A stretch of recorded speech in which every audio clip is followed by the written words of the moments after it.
What is going on, guys? My name's Serge and welcome to another episode of WoW News and Updates. Today we'll be taking a look at the end of Mists of Pandaria Challenge Mode Dungeons, as well as an update for Warlords of Draenor PvP. Not really a lot going on this past week, but it's to be expected at the end of one expansion and before the start of another. So first, let's take a look at what Blizzard means by the end of Mists of Pandaria Challenge Modes. The option to run them on Challenge Mode will be removed, and the achievements that go along with them will all become feats of strength. The title, the mount, and the armor set will be made unavailable at the implementation of the next major patch. However, players who qualified for these rewards before the patch will still be able to obtain them. Blizzard is doing this because the next major patch will include changes to itemization, for example, the removal of hit and expertise, and the MoP dungeons will no longer be tuned as they originally were for challenge modes. They will, for obvious reasons, be easier. So, if you intend on getting your challenge modes knocked out to get your Ancestral Phoenix, or even your class-specific transmog set, you'd best get to it.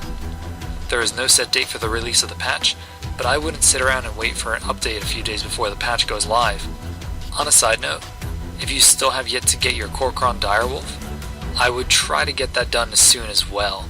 Blizzard doesn't say anything about this, but the tuning for raids will obviously be different when the patch is released as well. I can only imagine that they will remove the player's ability to obtain this mount, but we'll see. My advice in the meantime, if you're serious about getting these rewards, don't procrastinate. If you'd like to read more about this, I will leave a link in the description below. Now, at BlizzCon, the devs touched on the PvP topic in regards to Warlords of Draenor. If you remember, they talked about something called Trial of the Gladiator. It was basically arenas that happened only at specific times with a specific gear set to concentrate high-level competition to specific times to eliminate the possible exploitation of arena playing only at non-peak times. Because not all players may be able to play at these times, and because the original arenas would slowly lose their replay value due to the lack of rating to strive for, Blizzard has decided to scrap this idea. Skirmishes, however, are coming back in Warlords. For those of you who don't know, skirmishes are a low-pressure arena where winning will get you honor, plus a little something extra on the side, but with no ladder rank. You will be able to queue for 2v2, 3v3, or even solo queue for skirmishes. Blizzard calls it the arena for everyone, in the sense that it is less competitive.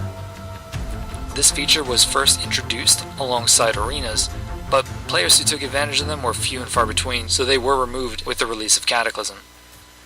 It is because of the increase in PvP interest that skirmishes are coming back. On top of that, there will be a new spectator invite system.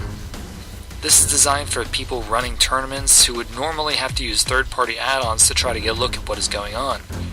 The match organizer will be able to invite both teams to play against each other in a war game, and then, when the match begins, everyone in the organizer's party will be able to watch the two teams go at it. With this addition, Blizzard is making it so that third-party add-ons will still be usable to supplement the system. So, for all you tournament organizers out there and PvPers as well, this may be something for you to look forward to. If you'd like to read the article in its entirety, I will leave a link in the description below. And that's it for this episode of WoW News and Updates. If you guys enjoyed it, please feel free to drop me a comment, like, or even subscribe to my channel for future videos. Thanks for watching.